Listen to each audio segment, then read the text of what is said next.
Final boarding call for the 10 o'clock a.m. train to Needham Heights, now boarding on track 6. Thank you for riding the commuter rail.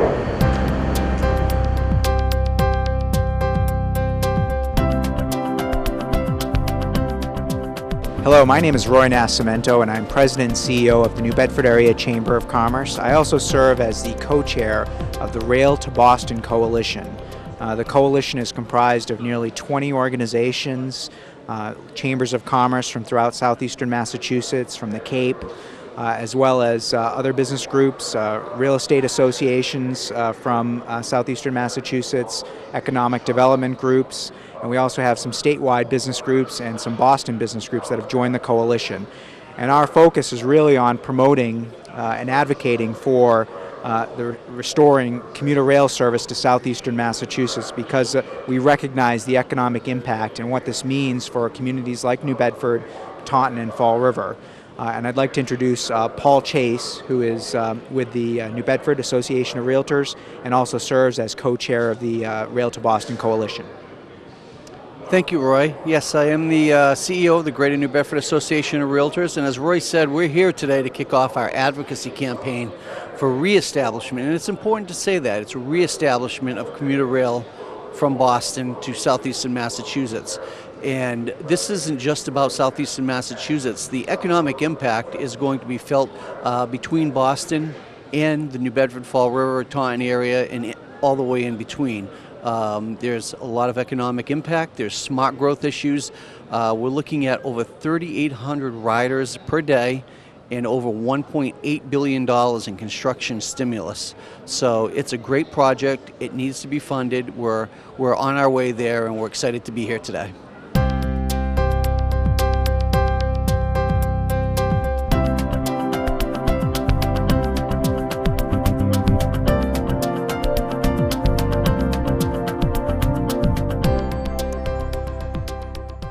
On behalf of the Rail to Boston Coalition, thank you for attending this morning. My name is Paul Chase, and I am the co-chair of the Rail to Boston Coalition and the CEO of the Greater New Bedford Association of Realtors. We're all very excited to have you join us for our coming out of party for the Rail to Boston.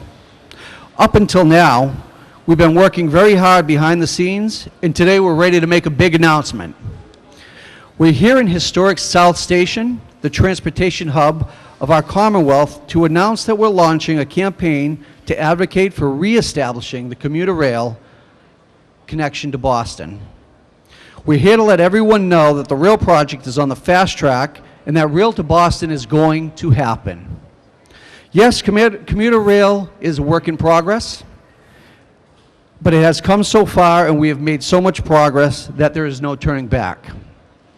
Critical steps have been taken to advance the project, and we're at the point of no return, as Governor Patrick has stated numerous times. So it's full steam ahead. Rail to Boston is going to happen. We're happy to see, thank you.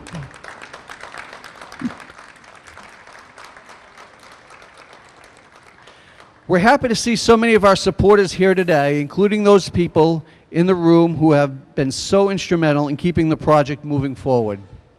The Patrick administration has never wavered from the goal of seeing the project through to completion.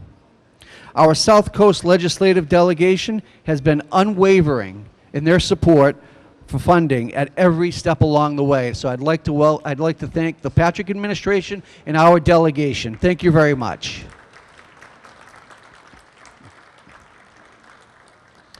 And today, the Rail to Boston Coalition is going to make it official. Our advocacy campaign is going to help push the commuter rail project over the top.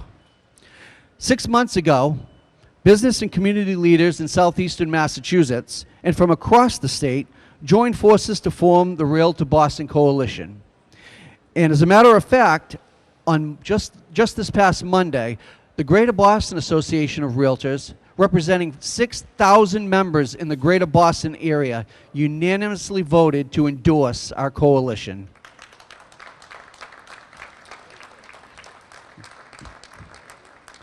We're all groups who are actively involved in our communities. We are stepping forward in unity because we can see the benefits that will come, huge benefits that will come, not just for the area of our state, but to the Commonwealth as a whole. As much as $500 million in economic impact, 3,800 jobs, and $1.8 billion in constructive stimulus. The coalition also recognizes that with the new governor taking office in January, it was more important for the private sector to become involved, more important than ever. We are the first business-led private sector collective to speak out with one voice for Rail to Boston. As you know, there's a lot of competition for transportation dollars amongst the Commonwealth, and it's only fair that the South Coast region has its own strong voice. We've been promised the restoration of rail service since the 1980s. That's a very long time ago. Restoring rail service has been in the planning stages for more than 20 years, and I think our area is due.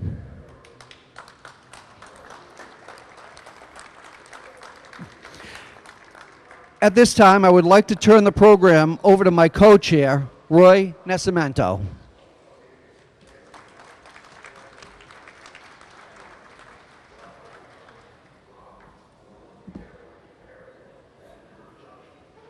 Thank you, Paul. Good morning, everyone.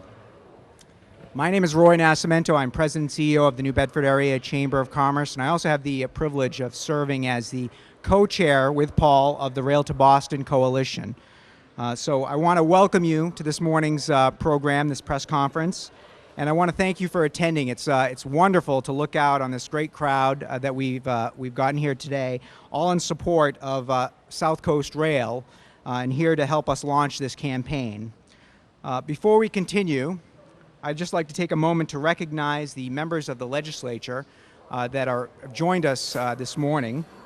So when I call out your name, if you could please just stand and give a little wave. I want to start out with State Senator Michael Rodrigues of Westport.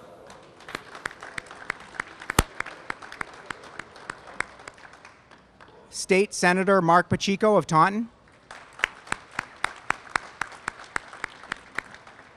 State Representative Antonio Cabral of New Bedford.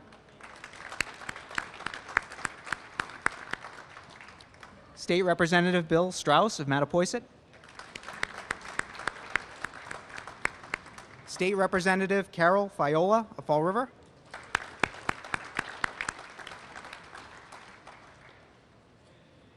State Representative Paul Schmidt of Westport.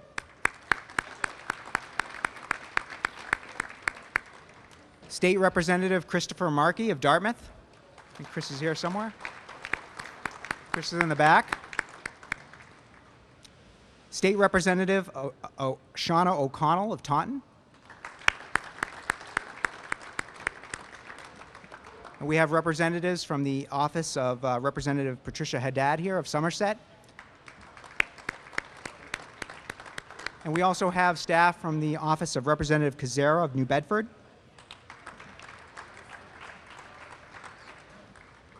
I'm sorry, we also have Representative Alan Sylvia of Fall River. My apologies. And we also have representatives from the offices of Senator Thomas McGee, Senate Chair of Transportation. So thank you very much. And Deputy District Director James Quigley is here representing Congressman William Keating. So Jim's in the back. Thank you, Jim. And we have Mike Moynihan, Legislative Director for State Senator Mark Montigny of New Bedford, who's here. So thank you, Mike, for attending. So I want to acknowledge and thank all of the members of the legislative delegation for their support and their tireless efforts in pushing for restoring rail service to southeastern Massachusetts. We wouldn't be here today without their tremendous support. So we see our job as using every resource at our disposal to keep reminding everyone all across the state just how important rail is to Boston. We believe that restoring rail service to southeastern Massachusetts is critical, not only for our region, but also for Greater Boston and the state as a whole. Both Metro Boston and the South Coast suffer from the current disconnect. Restoring rail service will provide Boston employers with access to more workers, Consider that the South Coast region's 31 cities and towns have a combined population of 740,000 people and are projected to grow to 900,000 by the year 2030.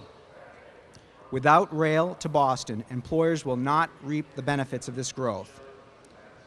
More affordable housing will become available for the Boston workforce, and we know that this is a critical issue for the greater Boston economy. And development near the 10 new train stations is projected to produce between 6,500 and nearly 9,000 new housing units. The rail to Boston link will also reduce the severe traffic congestion occurring on Route 24, which really acts as a choke point for traffic heading into greater Boston. Metro Boston employers will benefit most directly by the reduction of Route 24 congestion, but the entire state, the entire Commonwealth, will benefit by upgrading the connection with South Coast Rail. Through its innovative priority area development and protection program, Rail to Boston will help preserve 10,000 acres of open space, protecting farms, forests, and fields from sprawl development.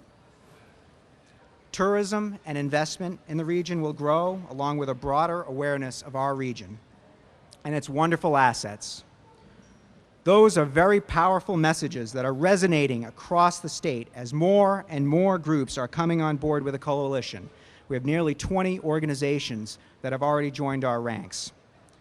So at this time, without further ado, I am pleased to introduce a very special guest from the administration. We have Dr. Beverly Scott, General Manager of the MBTA. A little bit about Dr. Scott. She's here today representing Secretary Richard Davey, who was unable to join us because he's on a trade mission with the state. Dr. Scott is a renowned through the United States and North America transit industry for her visionary leadership, results-driven management style, and progressive approach to labor management relations. Most recently, Dr. Scott was named Transportation Innovator of Change by President Barack Obama. That's pretty impressive. And the U.S. Department of Transportation for her long record of exemplary leadership and service in the transit industry. In 2011, Dr. Scott was appointed by President Obama to the National Infrastructure Advisory Council, a panel of experts including top business executives, leading academics, and local government officials who report to the White House through the U.S. Department of Homeland Security, with a responsibility for making policy recommendations to protect and preserve the physical assets that are critical to the United States economy and national security.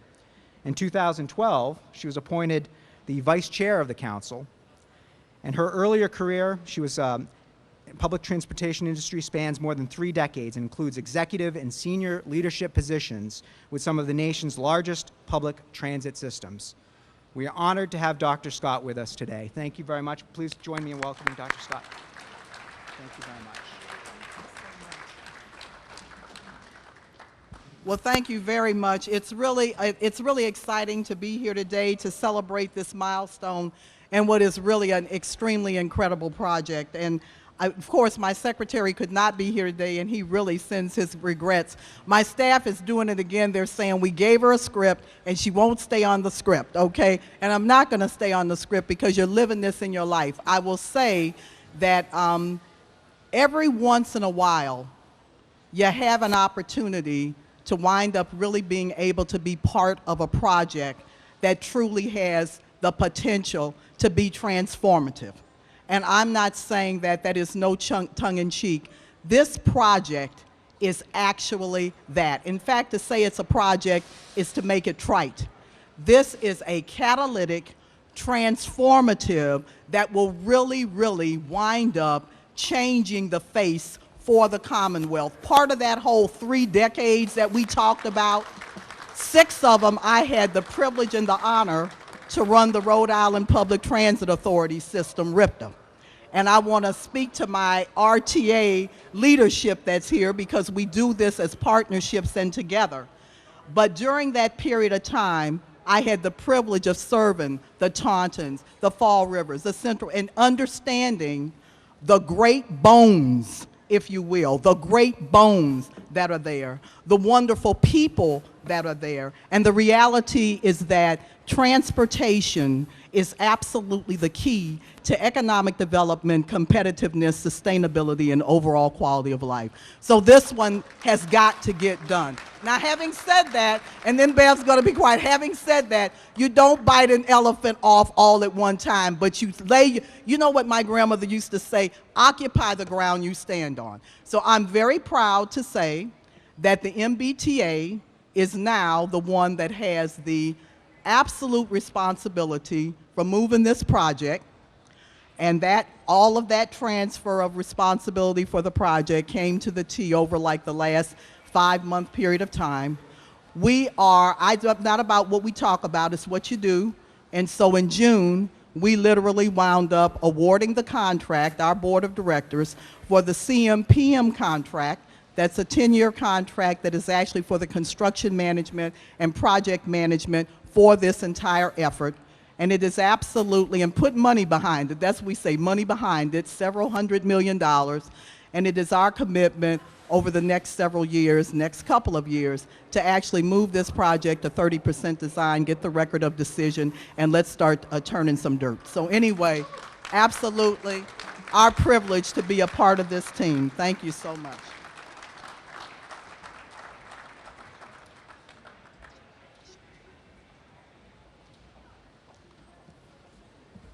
Thank you, Dr. Scott. Dr. Scott has another engagement, so she has to run.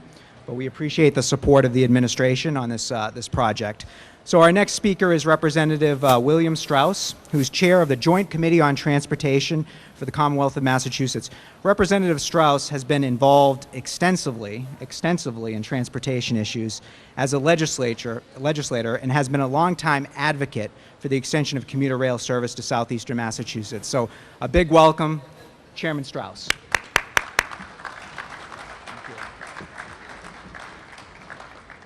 Actually, Dr. Scott left those prepared remarks behind. I'm going to deliver those now so our staff gets satisfied for a good day's effort put into it. Seriously, it's a pleasure to be part of the program today and to have the difficult task of speaking and giving some thought on behalf of my colleagues in the legislature. Not everyone might have followed it, but this is a bipartisan crowd of legislators you see. That's not easy on all of the issues that come before the state legislature these days. So why is that? That's because for the reasons Dr. Scott said and the coalition has indicated, transportation mostly, but always should, be something of a nonpartisan issue because it is so central to the economic development that has to occur in the Commonwealth, not just for new jobs, but to keep what we have. And this project, which is also one of equity, these are the only 3 cities within 50 miles of Boston who do not have a commuter rail link. This is essential, not for the obvious things that we know will occur back in our home areas in Bristol and Plymouth counties, but also for the benefit that occurs to the Boston area and the counties just south, or the areas just south of the city. For those of us who came up today, you saw the traffic on the expressway, you saw the traffic on 24. Hundreds, if not thousands of cars ultimately won't have to be on the road, causing delays in work productivity, degradation of air quality, and just a lousy time when commuter rail is in place.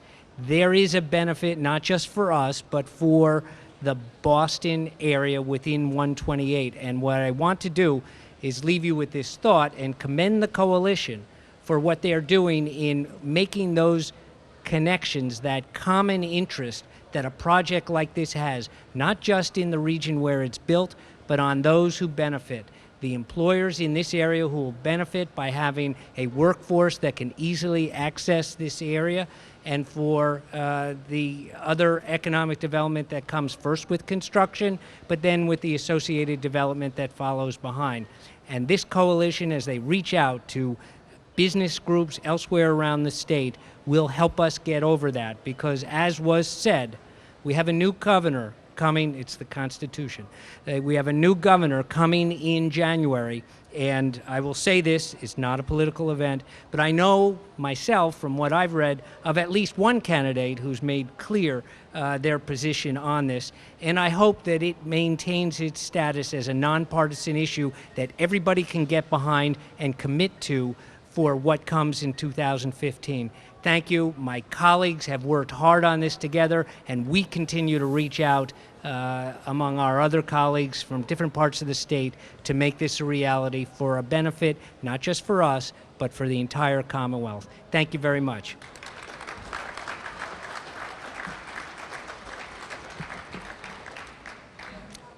Thank you very much, Mr. Chairman. It is now my great pleasure to introduce the mayor of the city of New Bedford, Mayor Jon Mitchell. Since taking office in January of 2012, Mayor Mitchell has taken bold steps to get ahead of the city's challenges and run with its opportunities as the leader of an urban municipality. Please welcome Mayor Jon Mitchell.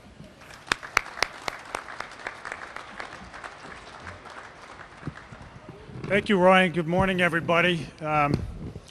Sorry I was running late. As you noticed, I was the last to appear up here, and I just said to myself, if only there were a train that ran between New Bedford and Boston, I would have been here on time.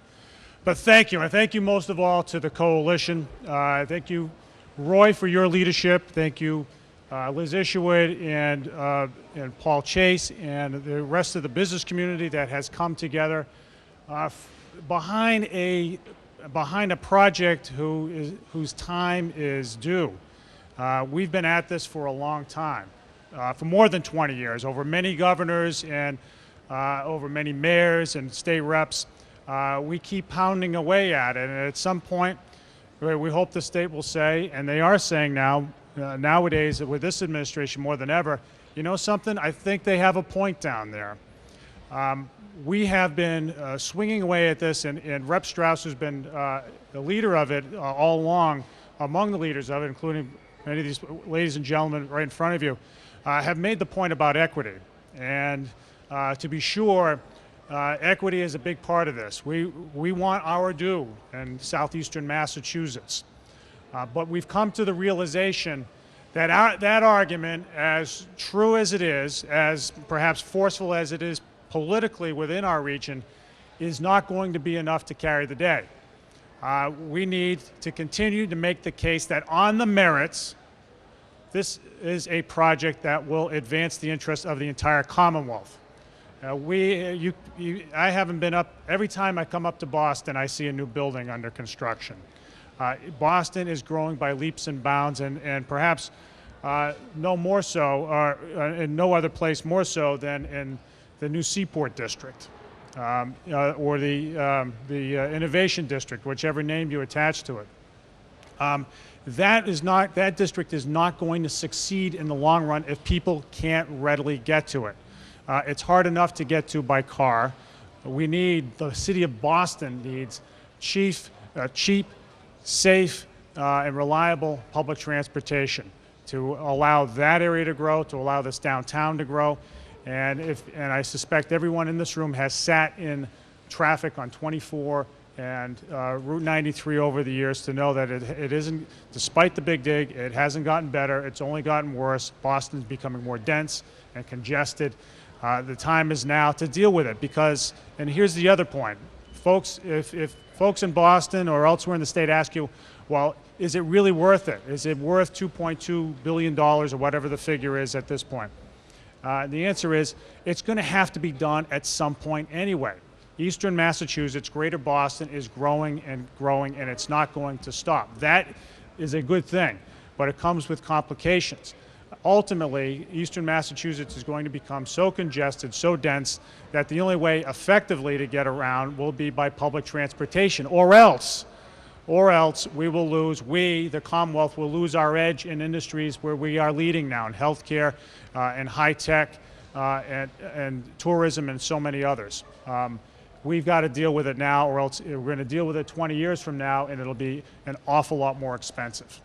So, and I'll just say this for the city of New Bedford. This is a time now where The Patrick administration has stepped up. Rich Davey has stepped up to move this project along further than any other previous administration. Gene Fox has been there banging the drum all along the way, and it dovetails well. Let's hear it for Gene. I'm not going to go on much longer because I'm going to talk over train announcements, and people are going to miss their trains and blame me. So let me just close with this thought. This works. This project dovetails well with much of what's going on now in Greater New Bedford. Greater New Bedford, and I know the mayors will speak for their own metro areas, but Greater New Bedford is reemerging as a player in the state. This summer, the Wall Street Journal reported that of all U.S. cities, New Bedford had the sharpest drop in unemployment over the previous year. Earlier in the summer, the Wall Street Journal again reported that New Bedford is the nation's renewable energy leader, not just in offshore wind with that new terminal whose name I can't remember, but with the solar panels that we're installing that are really making us a very green place. We're the #1 commercial fishing port in America. We are growing, we are flexing our muscles, and this project will add will amplify all of those efforts and then some. So thank you again to the coalition. Thank you for our state legislative delegation for championing this cause. We've got a lot of work ahead of us, but this is a great step forward. Thanks, everybody.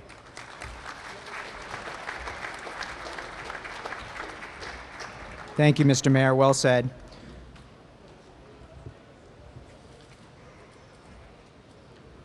Representing the city of Fall River is Mayor William A. Flanagan.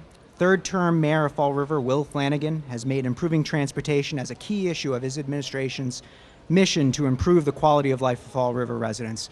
Please join me in welcoming Mayor Flanagan.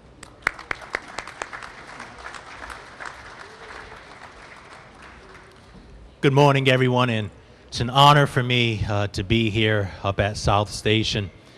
And this is a project that just does not benefit southeastern Massachusetts. This is a project that will have great benefit to the entire Commonwealth of Massachusetts. And when South Coast Rail becomes a reality, it will create thousands of jobs for our region, thousands of jobs for the entire Commonwealth of Massachusetts, and you will see millions of dollars of new investment all throughout the rail line. And for southeastern Massachusetts, South Coast Rail becoming a reality is the equivalent to our moon landing. This project is just not about jobs. It's just not about transportation. For the people of our region, it's about economic justice. It's giving the people of southeastern Massachusetts the same opportunity that every other citizen has throughout the entire Commonwealth. And I publicly want to say thank you to Governor Patrick's administration and Richard Davey and MassDOT and Gene Fox for having a laser-like focus on South Coast Rail. Yes, it's a multi-billion-dollar project, but the benefits of this project outweigh the monetary costs that are associated with it. And when Ron Rusin, who is also here, a local realtor from the greater Fall River area, came to sit with me a few weeks ago, he said, "Mayor, the private sector is getting behind this project like never before, and is going to take a public-private partnership to continue to make South Coast Rail become a reality." And true, we will be electing a new governor come November. But no matter if the governor has a D or an R at the end of his or her last name, it's up to all of us in this station this morning to make sure that this project stays on top of his or her radar screen. And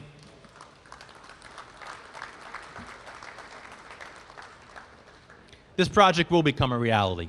And I look forward to the morning when I have the opportunity to come back to South Station and look up at the South Coast Electronic Information Board and see Destination Fall River Train on Time. Then we will know this project is really a reality, and then it will have the economic benefits, social benefits that we all want the project to have.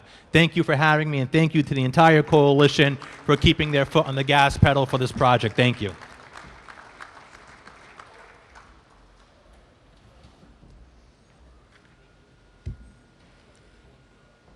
Next, please join me in welcoming Taunton Mayor Thomas C. Hoy. Elected in 2012, Mayor Hoy has worked to revitalize downtown Taunton, enhance economic development, and promote job growth in Taunton and southeastern Massachusetts. Please join me in welcoming Mayor Hoy.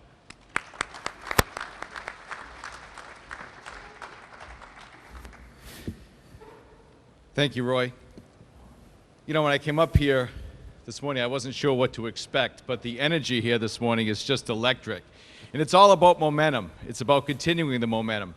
I know I speak regularly with Senator Pacheco, in fact, late last night and early this morning, and he talks about how many stops and starts there's been with this project since he's been in the legislature. He's been a champion for this project since day one. You know, he talked about the amount of shovels he has. He has so many shovels, he's not using them in the yard, but his wife is at this point. So let's give him a shovel that he could actually display. Let's get this project off the ground. As Mayor Flanagan alluded to, this is just not an economic project. This is a social project. It's not just about the electeds and those here today. It's about the regular people. And I am excited today because I look out into the crowd and I see some Taunton residents here that just came up on their own. Residents like the Bennetts, who many years ago, when this project was in its infancy stage, we're in Rainham, and we're talking about at the public meetings in Rainham, and they were the only people there that spoke in favor of it. They had the courage to speak in favor of it. So we need more people like the Bennetts to step forward and speak in favor of this project. I also see John Chico. I see Bob Campbell out in the audience. So let's give them a round of applause, the people that have taken their own time to come up here and support this project, because it's about them. As we mentioned, social justice. Why shouldn't children in New Bedford, Fall River, and Taunton and families have the same access to Boston as others? That's where you get the best medical care in the world. So everyone should have equal access to Boston. But it's just not about access to Boston. It's about access to our own cities and towns as well in the South Coast region. I'm so excited of the expansion of our industrial park. We have Taunton, I'm proud to say, I think has the best, or I know has the best industrial parks in New England, with a Miles Standish with the expansion underway there, phases 4 and 5, the biotech, the medical field, the manufacturing. We want people to be able to come into Taunton and work in Taunton, and this rail access will give us that. It was active till 1958. And tomorrow, or very soon, it will be active again and give our cities access that it deserves.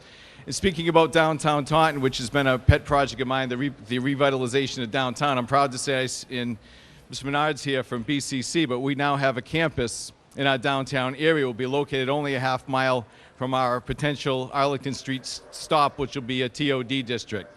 So I'm so excited to be here. I'm excited for the momentum. We mentioned whoever the next governor is, we have to make sure that they are supportive of this project. Hopefully, whatever candidate is elected, they will continue the support. Certainly, hats off to the Patrick administration for having the fortitude and the courage to stay with this project. Gene and your team have been here since day one. So, hey, let's keep the momentum going. Let's bring South Coast Rail to Taunton, in New Bedford, and Fall River. Thank you very much.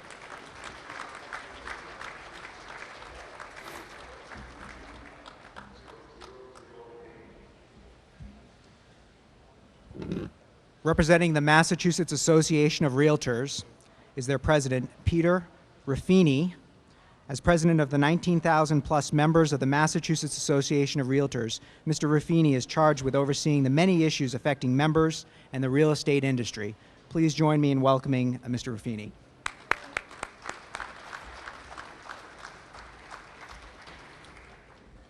Good morning.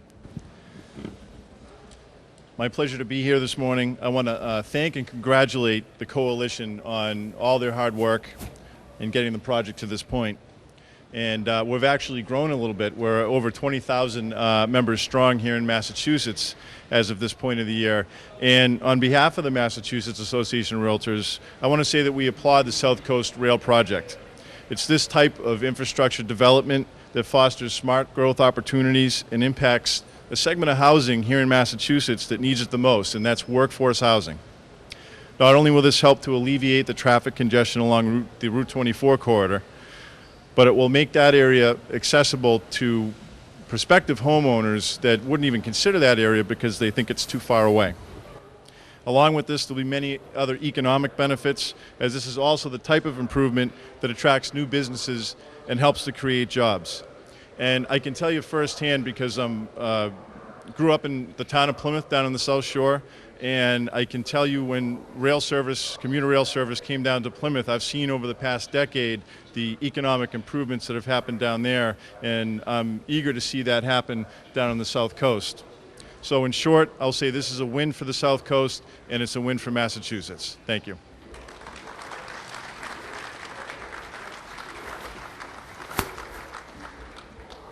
Thank you, Peter. Before we open it up to questions, I'd be remiss if I didn't acknowledge, I'd be remiss if I didn't acknowledge all of the partners. This coalition really is a team effort, and there are nearly 20 organizations that are involved. So I just want to, many of them are here today, so I just want to bear with me. I just want to acknowledge, go down the list of organizations. In addition to the New Bedford Area Chamber of Commerce and the Greater New Bedford Association of Realtors, the Massachusetts Association of Realtors, the Taunton Area Chamber of Commerce, the Greater New Bedford Industrial Foundation, the New Bedford CEO Council, the South Coast Development Partnership, the New Bedford Economic Development Council, the Southeastern Massachusetts Convention and Visitors Bureau, the Fall River CEO Council, the Greater Fall River Association of Realtors, the North Bristol County Association of Realtors, the Taunton Development Corporation, RE/MAX Right Choice, and then our newest members, we have the Fall River Office of Economic Development. We have, of course, the Association of Realtors here in Greater Boston, and we also have recently added to our roster South Coast Health Systems. So we're pleased, we're growing. We have pretty much every major economic development and business group in southeastern Massachusetts, and we're continuing to grow, recruiting organizations here in Greater Boston. I should also mention Transportation for Massachusetts. Did I miss any, Paul? That's great. So how about a round of applause for all of the coalition members?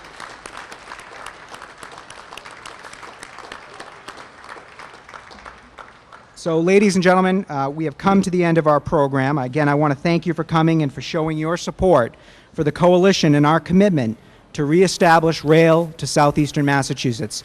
So at this time, we'll open it up to questions from the media, for myself or Paul, for any members of the speakers or the members of the coalition. Do we have any questions?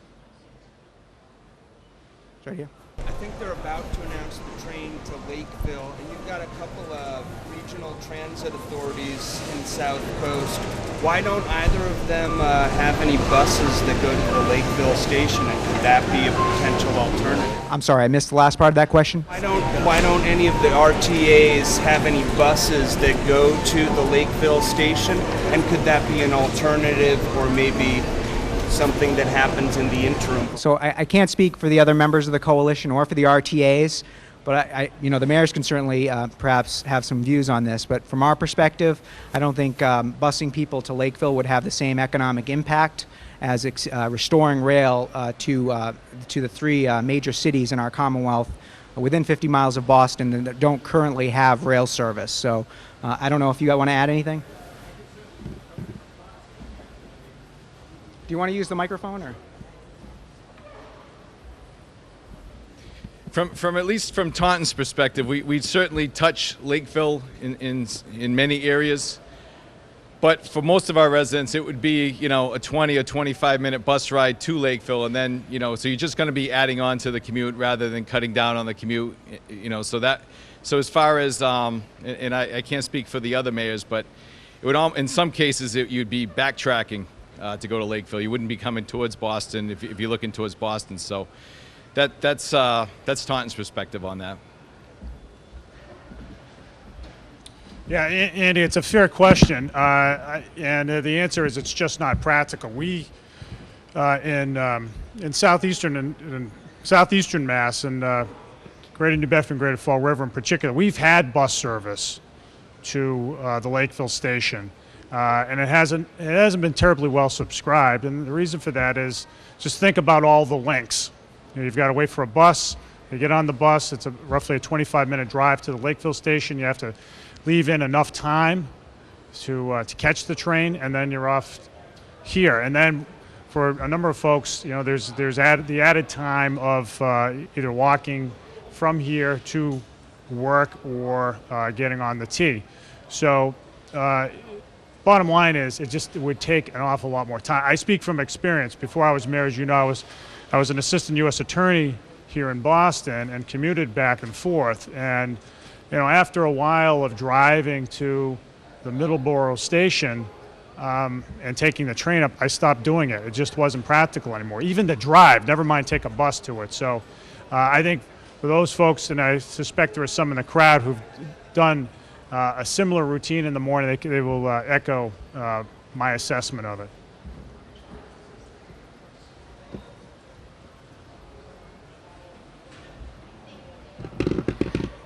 And I'll just say that, just to follow up on that, I don't think this is a very practical idea, and I'll tell you why. Because you're talking about 3 major cities busing to one transit area. At some point, you're going to be overburdening Lakeville. It's just not going to work. So instead of constricting the present, we need to expand the future.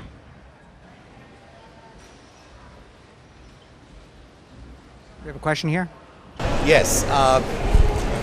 I'm a Bostonian by heart. I live in Dedham, Massachusetts. I'm retired, but I've never considered just Boston being part of my community. I consider the whole of the state to be part of my community. That's why I'm here. I think we have witnessed over the years the deterioration of service in Worcester and how that came back.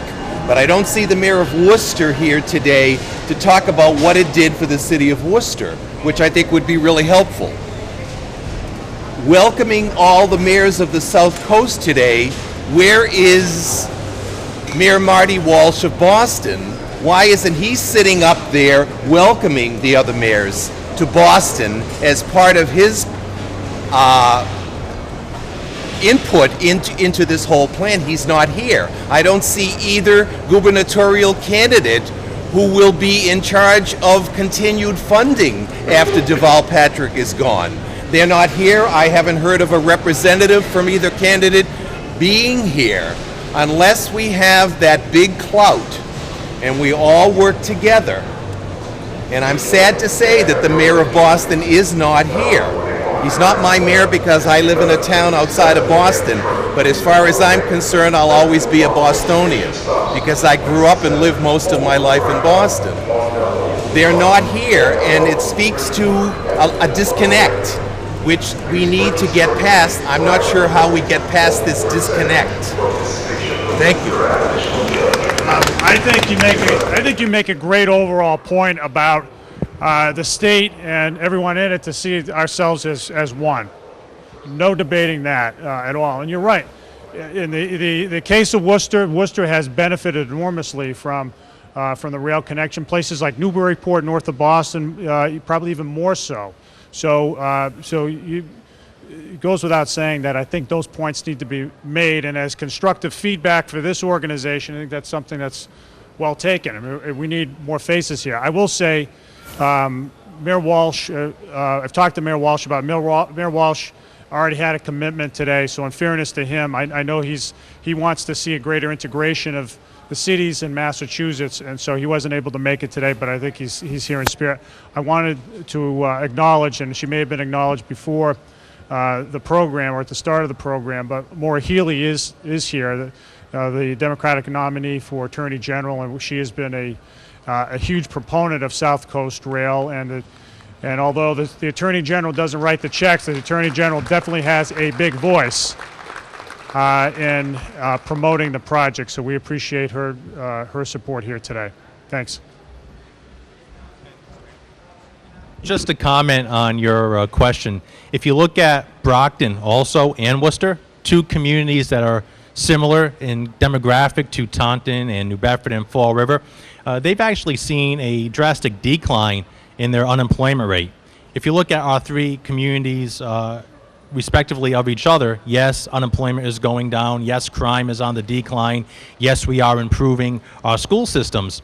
But if we had access to rail, I believe you would see even a sharper decline in crime and unemployment, and even a better improvement in our school systems. So take Brockton, take Worcester, two communities that are similarly associated to us in demographic. Because they have access to rail, I've seen their statistics trend at a faster pace than our stats, but hopefully when rail does become a reality, we'll be able to keep on par with the rest of the Commonwealth. So I think that's a very good observation you made. And I just want to add that we have been reaching out, the coalition has been reaching out to the gubernatorial candidates as well as Mayor Walsh. And as the mayor had mentioned, we did extend an invitation to the mayor, but he is traveling on business. So any other questions from the media? Simone? Sort of off what you were just saying, how you said that there's been efforts to reach out to the candidates. I'd like to hear from some of the other mayors about those efforts, what's being done to reach out to some of the future candidates, current candidates. So the question is, you'd like to hear from the mayors on what's been done to reach out to the gubernatorial candidates from the mayors. So who wants to take that? I have had the opportunity to speak with Martha Coakley regarding South Coast Rail. Attorney General Coakley has expressed to me her full support for the project. I've also had the opportunity to speak with Lieutenant Governor candidate on the Republican side of the ticket, Ms. Polito. She's indicated she is open-minded to the project. This year, I have not had the opportunity to speak with Charlie Baker regarding the project. However, I'm hoping that he has the same open-mindedness on the project as his running mate. So no matter if it's a Democrat or Republican, I think it's very important that both candidates support the rail project. Yeah, I've spoken to all the gubernatorial and lieutenant governor candidates about it, and none of them have offered even a hint of opposition to the project. You know, some obviously, and again, I think we do want to avoid this becoming a partisan event. I mean, I've made my endorsement of Attorney General Coakley, but I want to keep that outside of this event. I think there are certain candidates have been more emphatic about their support, but I don't think any of them have said that they are against it. Yes, I've had probably 3 or 4 conversations with Martha Coakley over the past month regarding South Coast Rail and her enthusiastic support of it. And I have not spoken yet with Charlie Baker, but I plan on speaking with him in the next month or so. I have met with Steve Kerrigan as well, and I know he is very supportive. And you know, this is such an important project for our gateway cities and the continued support of our southeastern Massachusetts gateway cities, that hopefully all the candidates will be on board this crucial project to our region.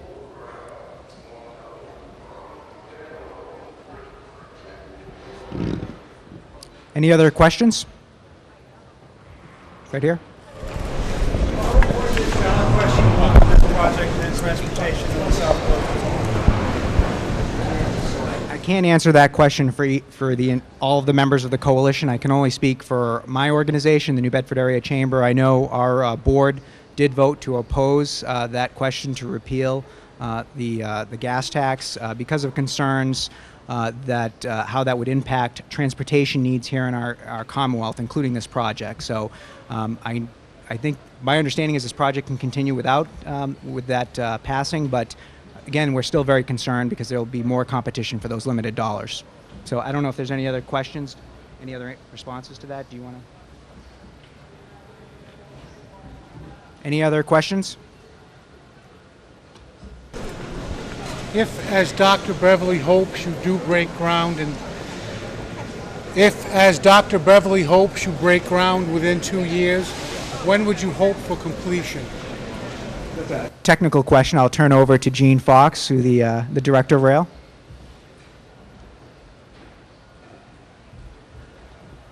I had to use the steps. We expect, as you heard from Dr. Scott, to get to 30% in the next 2 to 2.5 years. That 30% design will dictate so many things, including how we build it, where we start, all the different increments.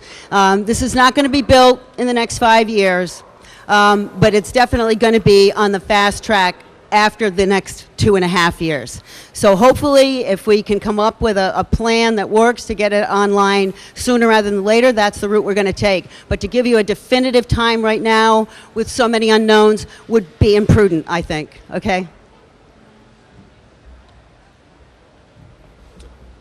So ladies and gentlemen, thank you very much for attending the press conference. We'll be available for any other questions that you have.